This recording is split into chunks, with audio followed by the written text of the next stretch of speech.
reason, ultimately, but that would seem to be certainly the thing that many people who are not necessarily as bullish are focused on. Should I turn to you or to this guy? Wherever you want to go. But Okay. at cocktail parties, are people sharing stock ideas yet? No. Is the public in? It's not like the old days where the fruit stand guy was telling me he watched, and literally, and the waitress, and yeah, no, that hasn't happened. Has it happened to you? I don't know. Is Phil Dow still with us? Yes. In terms of sentiment, Phil, do you think that the retail investor is as excited as 1999? No, Partying like 99? The retail investor is not participating. They've been buying international stocks. They've not participated domestically.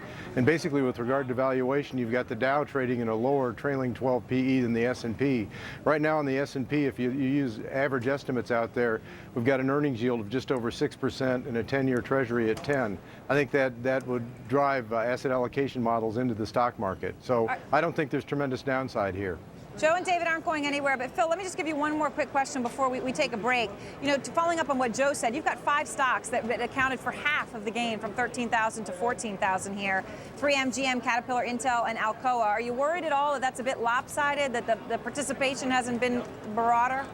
No, not really. I think you've seen an uptrend in the economy, and that probably accounts for why those stocks did better. Just look at the earnings releases today. It's a diverse group: healthcare, financial, and what was the other one? Coca-Cola, consumer. I mean, Right. You're going to have a broad-based economic recovery. I think the big rule this year is going to be relatively slower economy to historic rates, but better than expected earnings over historic rates, and that's going to drive the stock prices higher.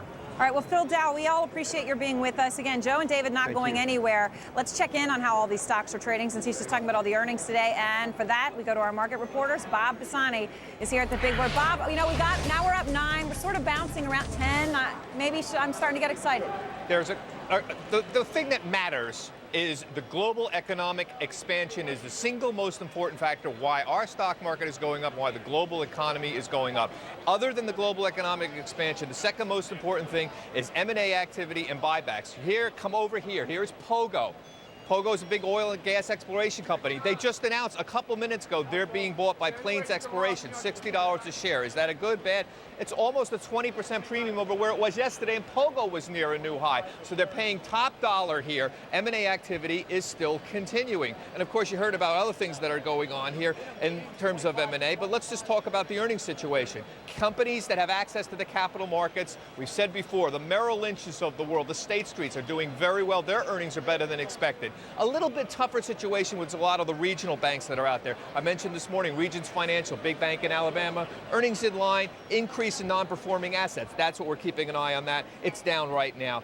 U.S. Bank Corp also missed. Their chief credit officer resigned a little bit there. One bright spot was Key Corp in Cleveland. That is an excellent report. Guidance above expectations. That will be up 3% right now. In fact, just opened up 3%.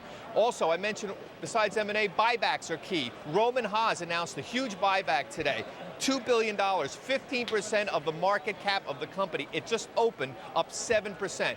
M&A, buybacks, global economics expansion. And finally, did you notice that Lear told Carl Icahn to take a leap? Is that amazing? I was shocked. $37.50 is what they offered. The stock is up 4% right now. Are they surprised? Are you surprised? Apparently, the shareholders over at Lear think that business is turning around in the auto parts business, and they can make more without Mr. Icahn. I think that's a real sign that people are optimistic about the market. Let's go to Scott Wapner. He's standing by at the NASDAQ. All right, Bob, thanks so much. And as we approach Dow 14,000, don't forget technology has helped us along here, too. NASDAQ at a 6.5-year high. We are up just about 10 points, 0.5% off the open today. Let's start with Google, certainly one of the big cap technology stocks that has done awfully well. Now across 550, hit a new 52-week high yesterday, up another 0.5% today. The company now said to be developing technology to enable cell phone users to search for content such as ringtones. Let's stay on the internet theme now. Amazon.com up 0.7%. Estimates increased over at Oppenheimer. They cite strong growth outlook. They also rate the shares neutral, $76 price target. Watch the airlines today because many of them are going to do well thanks to UBS. They basically upgraded the sector United called to neutral from reduced, shares rising 1% today. Warnaco, this relates to a story that Bob Pisani was talking about Lear. Warnaco up 2%, joining the S&P Midcap 400. They're replacing Westwood One. Originally, they were going to be replacing Lear before shareholders of the auto parts company rejected that takeover offer from Carl Icahn. Answers.com down 10% this morning, buying Lexico Publishing, the owners of Dictionary.com, $100 million in cash. Dry ships, watch all of the shipping stocks. I'm going to talk about these throughout the day because they're all going to be to the upside, up 4%, because Jefferies is raising the price targets on all of the shippers, Intel, Yahoo, after the closing bell today. Let's go to Rebecca over at the NYMEX. Thanks, Scott. Yeah, a very interesting day for crude prices as well, because we're very close to $75 a barrel, and that's as the Dow is approaching 14,000. A handful of bullish factors to look at where you see prices lower in the future than they are right now. What does that mean? That means that demand is higher in the future, or higher right now than it is in the future. Let's get over to Rick Santelli. He's standing by in Chicago. Rick. Well, thanks, Rebecca. Of course, viewers, we've had a litany of data today. We can summarize pretty quickly. Inflation numbers were pretty good. Spectacular on the headline. If you look at some of the year-over-year cores, maybe a little higher. Industrial production was wonderful. Capacity utilization holding up. But maybe the surprise was investors overseas just enamored, at least in the month of May, buying record amount of stocks, record amount of corporate bonds. Yes, corporate bonds. Some of those, of course, have had some problems of late, but all in all, they seem to be doing pretty well. Interest rates, they're moving up more in short maturities, reversing some of the flight to quality issues yesterday. 2-year note, for example, is up 6 basis points in yield, where a 10-year note up 3, 30-year bond up 1 or 2. You want to watch that. When the curve flattens a bit, it's usually a lower temperature on the worry bead machine. Now let's go back to Aaron on the New York Stock Exchange. All right, Rick Santelli, and you know, I've been sitting here watching what's going on. 13,989 right now. That is a new intraday high, and we are, as you can see, just 10.5 points away from Dow 14,000. You know, Joe and David are still here. And Joe, let me ask you a question, because I was just looking, you know, we were just talking about how 5 stocks accounted for half of the jump from 13 to 14. Let's just look at some of the ones that have sort of been hurting here. It's interesting, you've got both Citigroup and JP Morgan on that list. The banks have just not been helping, and neither have Johnson & Johnson and Merck. The pharmaceuticals are hurting too. Yeah, indeed. In fact, if you look at the charts of some of these financials too, Aaron, they're not looking too good. But Merrill Lynch, we got another month worth of data that we didn't have with Goldman and Lehman and who else? David Bear Stearns reports on the strange fiscal year. And as far as you can tell from Merrill, I don't think they were expected to illustrate any subprime, give us a window, any more subprime woes, but you didn't see it in Merrill's results. No, you didn't. You know, the question there was also about the CDOs, where they are one of the leading underwriters, collateralized debt obligations. But again, nothing that would seem to concern anyone concerned about subprime, which is its own area of concern, Joe. There's no doubt about it in terms of a part of the economy, and people are, that's getting worse and worse, by the way. It's not getting any better. It's getting worse. But whether or not it should be having a large impact on financial institutions is still very much an open question, although one that was answered today by Merrill Lynch in the negative. Aaron, we're only 15, how far are we now? We're only 13 points. 13, 14, yeah. David never really answered the question about valuation and his view for the market. You could put us over. You know, David, you could if you want. But can I ask you, David, as you're answering this valuation question that I know you're thrilled to jump in on? Yeah. Go ahead. For both of you, jump in on this one, right? You got financials as more than 20% of the S&P. And yet they're the ones that are hurting, and you're talking about some of the issues there and how they're stubborn, they're not going to be going away. You know, big picture, how can you be incredibly bullish right now if financials just aren't going to take a leadership role? It's a very good question, Aaron. It's one of the reasons you're the anchor of this show, asking those kinds of questions. Because tech could take the baton. Tech could take the baton? Long, quiet. Who are you? Technology could take the baton? Yes. The big cap techs, you're they've started to. They've started to. They've started. All right. Well, how far away is NASDAQ from its high? That would be about 3,000 points, maybe a little less. About 3,000. Did you see Intel the other day?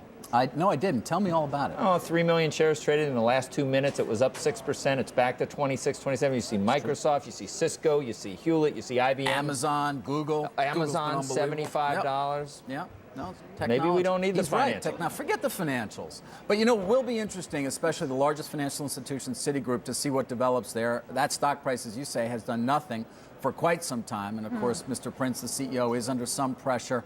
An open question there as to what will happen as this year goes along, as he tries to continue on that strategy that he has, and whether he'll be able to actually execute. He's still dancing, though. Yeah, he's dancing. Right. Still dancing. I saw that. And since we get those Citigroup numbers on Friday, Joe and David, I got Art Cash in here. Art, we're just debating here how the market can keep rallying and financials don't take a bigger leadership role. And Joe was talking about tech stocks and whether tech could be significant. What do you think on the leadership, tech versus financials? Well, actually, I think right now it's going to be more big caps. We're seeing, throw a third thing in.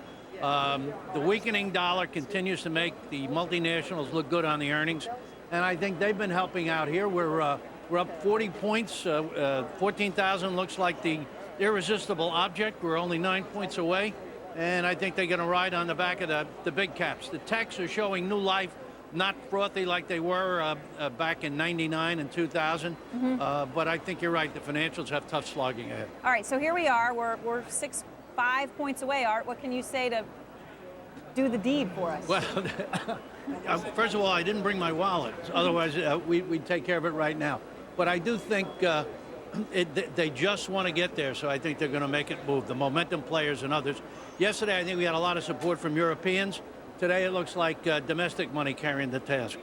And Joe, you know, that's exactly what you have been talking about, which is you just have a level here of bullishness, and I don't mean as a contrarian indicator, but a level of bullishness on the part of fund managers that it just doesn't seem to go away. No, not at $75 oil either, Aaron. And good point. Yeah, it used to be that as we moved through 55, 60, 65, 70, you'd at least get a little bit of a break. That has not happened. It's also a little strange. Every time we start worrying about subprime and leveraged losses, then the bonds seem to rally as a flight to quality. So we're not at 530 anymore. That bugaboo kind of went away too. So. But it sure looks like momentum is going to. Are we there yet? Are we there yet? Are we there yet? That's what my kids say. And at the end of the day, we're in an earnings season where, once again, a lot of companies, I mean, you follow them, are reporting good numbers. Free cash flow is enormous at so many, especially these large cap companies, Aaron, which is fueling their desire to potentially do deals or use that cash to buy back an awful lot of stock. I mean, some of the buybacks that we've seen, you know, again, they're under pressure from some shareholders to use free cash to buy back stock or make acquisitions that are going to fuel growth, and/or just continue. Hey, Joe. Yes. Did you see that call out of UBS today? I don't know if you saw. There was a headline out. They had a call very worried about trucking and trucking stocks, and saying it was something like the fourth consecutive quarter that they've been seeing weakness accelerate. I didn't see that out of UBS, but as you know, with my love for everything that moves, right. That sounds bad, but trucks... It somehow does. It somehow sounds very trucks, bad, Joe. We'll rails, FedEx, UPS, but the trucks have been weak for a while. Every time we have the gentleman on from Yellow, from YRC, he's always explaining, it seems like, where something went amiss, and it always has something to do with a weakening economy, which I just haven't seen, so I don't know. I mean, the Dow transports are my first love, and you remember that for years. The trucking industry has some issues of its own related to employment, shortages of drivers, and things of that nature. But they pass on the fuel costs. That's not a problem. I don't think we're going to hit 14,000 before we pass the baton. What happened here, man? We're backing off, Aaron. I don't know. I'm upset here. Art, you know, we were talking about the transports here. UBS negative on trucking. Right. But look, I'm just looking at the numbers, and this is something I know Joe talks about a lot. We've got transports up 18% so far this year. Dow itself is only up 12%. So how do you view that? I mean, is that a positive indicator? Well, I think it is a positive indicator. As a matter of fact, in several of the recent rallies, particularly Thursday, when we had the blowout spike to take us to higher highs, the transports were very helpful in that. Obviously, if the economy's moving back to the old Dow theory, the transports are going to do well. We're going to ship things around. And our dear friend Warren Buffett happens to be in love with the railroads. So what could be wrong with that? Oh, that's a good point. Warren Buffett is in love with the railroads. We're going to be bringing Sarat Sethi over in just a couple of moments. I see him. He's coming in here. This is what we've done, Joe and David. We brought the show down to the floor because that's where the action is today. Next victim up here, Sarat. Joe and David, you can't hear them, but they're going to be listening to you. They would like to know. They would like to know why we were up 45 and have pulled back, and how significant this 14,000 is. It just seemed to be a number, and it appears to be a little bit of a Sarat. Sarat's worried about a pullback that we could get of, what would you say, up to 5%, right? 5, yeah. Okay. But and one of the things he's talking about is weakness in the consumer. Jeff, I know you are the resident expert on consumer stocks at Cnbc. So what do you see on the consumer front? Is this time to get out of that group? I don't see the consumer as particularly strong, Aaron. I think it's a matter of expectations. What we saw last week with the consumer rally and the retailers was simply a function of the Kmart and Sears group setting the bar extremely low. They pointed to their weakness and said, listen, this is just a problem. It's a function of a weak consumer overall. Well, they warned by 50%. The other retailers didn't. The summer is a bad time. I'm not long a bunch of these retail stocks, and I thought you should be selling into that strength. But I don't think it's a reason to sell everything. The consumer's been just fine. That's not to understate the fact. I'm not, I'm the last person to call for a consumer-led decline in these markets. I think the consumer is stable. Gas prices are breaking. That's bullish for the consumer. If you're looking for a reason to sell off, I don't think the consumer is going to give it to you, but there's other reasons out there as well. All right, so do you get excited, Jeff? And Carl, jump in here actually first, if you don't mind, with what we're seeing today, which is, all right, financials have been holding back. That's been the area of weakness over the past few days, though. I mean, has anybody been watching J.P. Morgan? Day after day after day, it's been a percent plus, a percent plus, a percent plus. We're 5 points away, and we've got both Citi and J.P. Morgan and the Dow up a full percent. Yeah, and Merrill too, Aaron. I don't think you can ignore what Merrill said this morning. You know, people have these doubts. The word subprime is so emotionally loaded at this point, as the Dow is now less than 4 points away from 14,000. All it takes is just one quick mention, Jeff, from a company like Merrill that is bullish news, beating by, was it 10% this morning? They beat by and 10%. Those doubts, they're blown away. They're blown out of the water. Exactly. And we alluded to the Kmart and Sears setting the bar low. Well, we have that same effect going on with the financials as we get into their heavy reporting season. If the subprime didn't blow them up this quarter, and I don't think it did, well, that could be a springboard. Expectations are very low in that area, and for want of a reason to sell, people will buy. All right, Saurabh, what do you think about another area? As we're just 4 points away, we were talking about this with Art, and that is what was going on in the transports. The leadership we've been seeing there, the fact that the transports are up a full 18% pretty much so far this year, well better than the market. Right, and I think what you're seeing, especially in the transportation area, is that we don't have that capacity that people thought we do. So when you're getting a lot of exports and imports moving through our country, you're going to need that ability, and pricing power is actually at the railroads now. You're seeing that airlines are consolidating. Yes, the price of gas is up, but I think over time, these are going to be some of the leading indicators that I'm going to show you that potentially a good area to be in, especially for the next few months. It's great you said airlines. Hey, Joe, you still there? Yes. You saw that airline call today, right? I did. Someone's getting excited about airlines. I saw the airline call. What a group that's been. I want to, if we have it ready, Aaron, I want to show you something, the way J&J is acting. We thought we were going to be able to count on J&J to help us surmount 14,000, and kind of it's not going our way there. And an intraday chart will show what's happening at J&J right now. Better than expected results, but we've now got it down 82 cents. Traded as high as 60. It was above 63. Now trading down 80 cents because they beat expectations by 5 cents, but didn't raise guidance for the year. Also, they had looked for sales growth of 12 to 12.5%. They're now more comfortable with 11.5 to 12, and it all has to do, and David's followed this closely, drug-eluting stents. And the worries about long-term effects of drug-eluting stents has caused that market to not be nearly as much of a growth vehicle as we thought in the past, and you look what's happened to Boston Scientific as well. But J&J, if that stock was up $1, we'd be over 14,000. I'm blaming it squarely on Johnson & Johnson. And it's interesting, you're blaming J&J, Joe. Sarat, you own J&J. We do own J&J. All right, so what is the problem here? Joe's saying, all right, they beat by 5 cents, and then they don't boost for the rest of the year. Are they being conservative or saying it's going to be a bad end? Well, I think J&J's biggest issue is what some of the large pharmaceuticals went through a few years ago is what is the pipeline going to be? They had a very good analyst meeting about a month ago, and they described the pipeline. But the big issue is how much confidence do you have in some of the stage 1, 2, 3 drugs? And right now the street is discounting it very heavily to say it's a show me stock.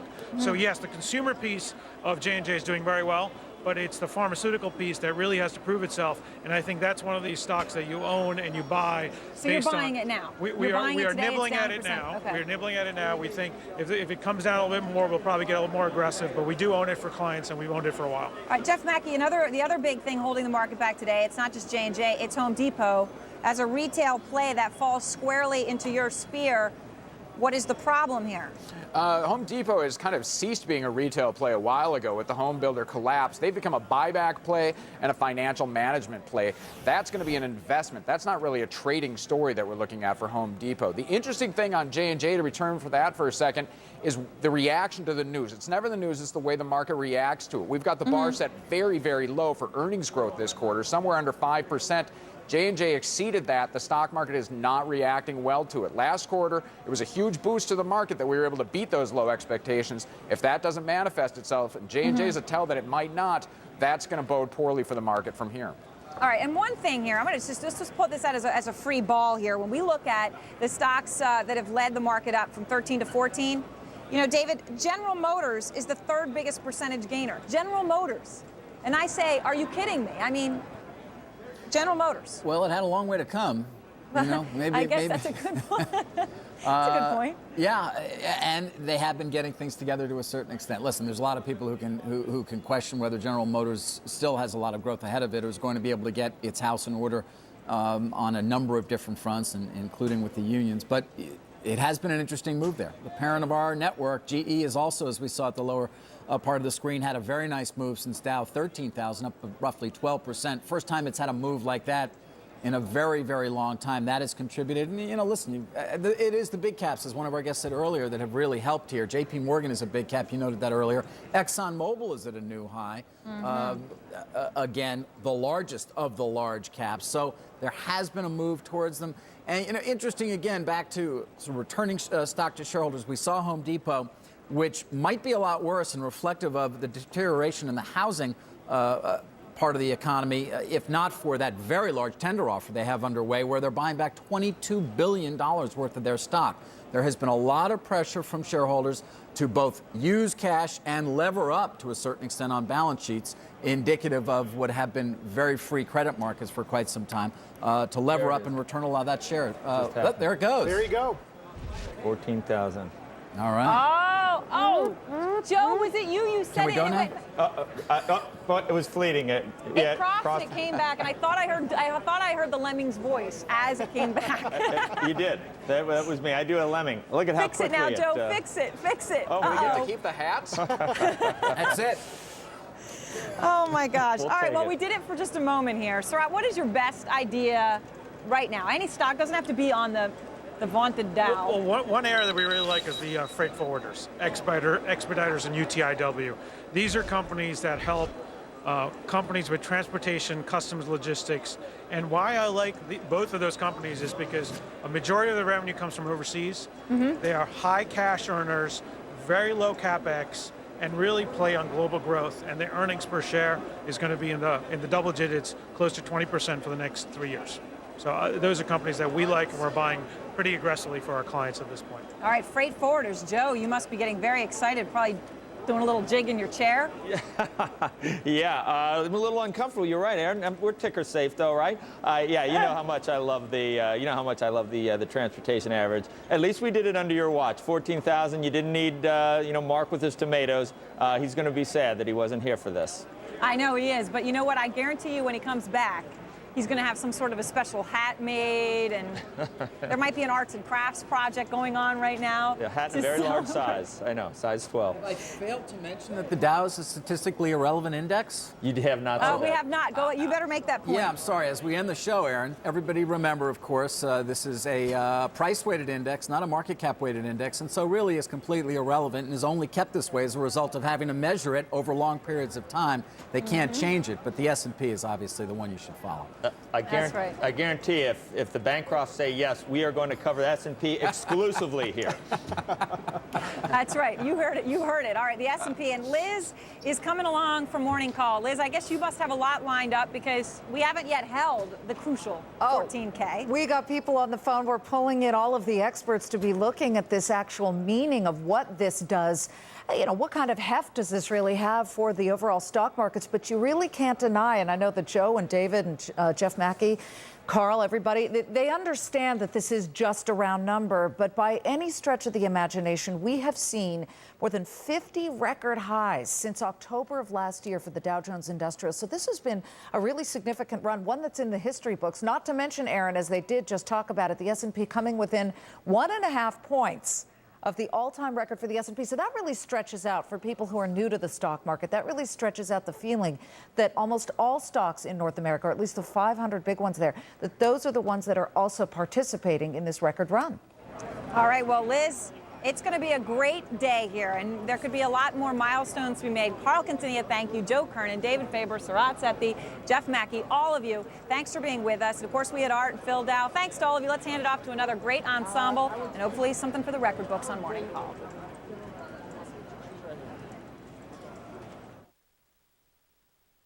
Just joining us, if you're on the West Coast or in Hawaii, woke up a little bit early, we're looking at a Dow Jones Industrials that hit 14,000 just about 3.5 minutes ago. Right now, we're at 13,990, so we pulled off about 10 points. But for the moment, the Dow Jones Industrials up 39 points. Merrill Lynch had profits increasing by 31%.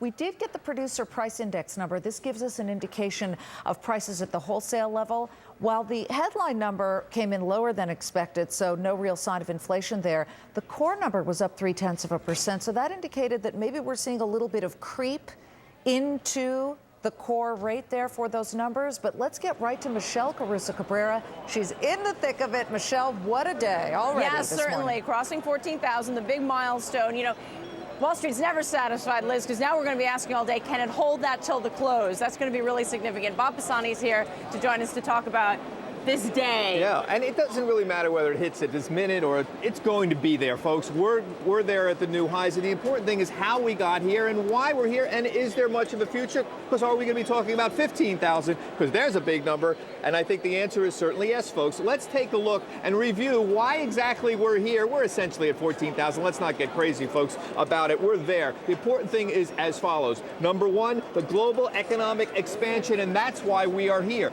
The world economy is outperforming the U.S. economy. Those are the big moves that we've seen. We've seen 10% growth in India and China this year. M&A activity is strong and continues to be strong, and we're seeing it again here today. Buybacks, the same situation. You doubt me on the M&A activity? Look what happened this morning. We haven't seen an energy deal in a long time. Oil and gas exploration, Pogo, being sold to Plains Exploration, $60 a share in cash and stock. That's a 20% premium almost over yesterday's closing price. There's been a lot of talk merger deals will be heating up in the oil and gas space. This is the first one we've seen. Maybe it's the first of many. Another interesting deal that was announced a long time ago, but TXU, the old Texas Utilities, their buyout from Colbert Kravis Roberts got a little bit of a boost here. They got antitrust okay just a few moments ago from the government. That's important. I mentioned buybacks being critical and why the Dow is near 14,000. Roman Haas announced a $2 billion buyback today. Is that a lot? It's 15% of the market cap of the company. That's huge. Look what it did to Roman Haas. This is an historic high for the chemical maker that is based in Philadelphia. I said last week the key to the move this week was some of the regional bank earnings we got and some of the financials. Today, generally good news, a slightly mixed picture, but generally good news here in the financials. So take a look, for example, at Merrill Lynch and State Street. Big corporations with very good earnings. They had access to capital markets. That's what's important here. Their numbers were better than anticipated. KeyCorp, regional bank, that company also did very well, and they guided higher in the second half of the year. U.S. Bancorp, a slight miss. One of their officers resigned there. Regions Financial, another regional bank. They were in line. However, their provisions, their loan losses increased a little bit there. That's a bit of a concern overall. Finally, I just want to note Alcoa, the big mover in the Dow from 13 to 14,000, up 30%, much of it on the fact that it was speculation it itself might be taken over. That has not happened yet. It is just off an historic high. And finally, can I point out and repeat what David Faber said? The traders professionally watch the S&P 500, and the S&P 500 is at a historic high. That is real confirmation for the Dow. That is really the important news. Michelle, that's what we care about, right? You started at the beginning. I thought it was a very interesting point. You bring up all the deals going on in energy. We had the deal going on. You mentioned Alcoa. Over and over again, we see evidence that CEOs out there believe in this global growth story that they think will help lift earnings, regardless of what the U.S. consumer is doing. Look what we still have. weak dollar, which helps the corporate earnings. Saw it with Coca-Cola. Nearly 50% of revenues from corporations are now made outside the United States. You put that together with the weak dollar, with companies putting their money where their mouth is and buying back stock every single day, like Roman Haas just announced a buyback. That tells you something. That tells you that corporations are confident in their future. Remember something. Go global, folks. When you own the S&P 500, you own a global index. Bob, Growth is outside. it's Liz. Isn't it ironic that China and the growth of China may very well save many U.S. companies that were maybe having a little bit of trouble? I mean, look, you talk about people who go to China. They say there are cranes everywhere. You need Caterpillar equipment in China. You need all kinds of infrastructure building, and those are the heart of the Dow Jones Industrials. And look at Caterpillar. Caterpillar is essentially that. It's a play on the global infrastructure. Who do they have? They have competitors out there like Kubota. But when you buy Caterpillar, you're not buying a U.S. company. You're buying a company that's building the highways in China and in India and all throughout Latin America. Guys, let's bring in Ed Peters. He's Chief Investment Officer with Panagora Asset Management to discuss more about the markets. Bob, stay right there. And also Michael Arenstein, Chief Investment Strategist with Oscar Grus. Hey, Ed, what do you think? 14,000, how important is it? Well, I don't think it's that important. It's good sort of mixed backdrop upon which stocks can climb. Yeah, a wall of worry, the bricks of the wall of worry, right, Steve? Let's bring in Rick Santelli because you mentioned the tick data. I'm looking at treasuries right now. Rick, what's going on here? We're seeing the yield rise. Is it simply that? And you remember they were throwing the hats from the balcony. Yeah, and I think there's some superstition. So the folks upstairs, CNBC made the 14,000 hat. I am a very superstitious person. I will not put this on. How about you, Bob? No, I didn't. Can I just make a little point? We're always being told to buy big cap stocks. The point is, Michelle, look at exchange traded funds. You ought to own some international stocks in your portfolio. 10, 20%. We do it every Thursday at 1 o'clock. We talk about what's hot in ETFs and exchange traded funds. Be global. Chinese GDP comes out on Thursday. Have we gotten into a place in time where now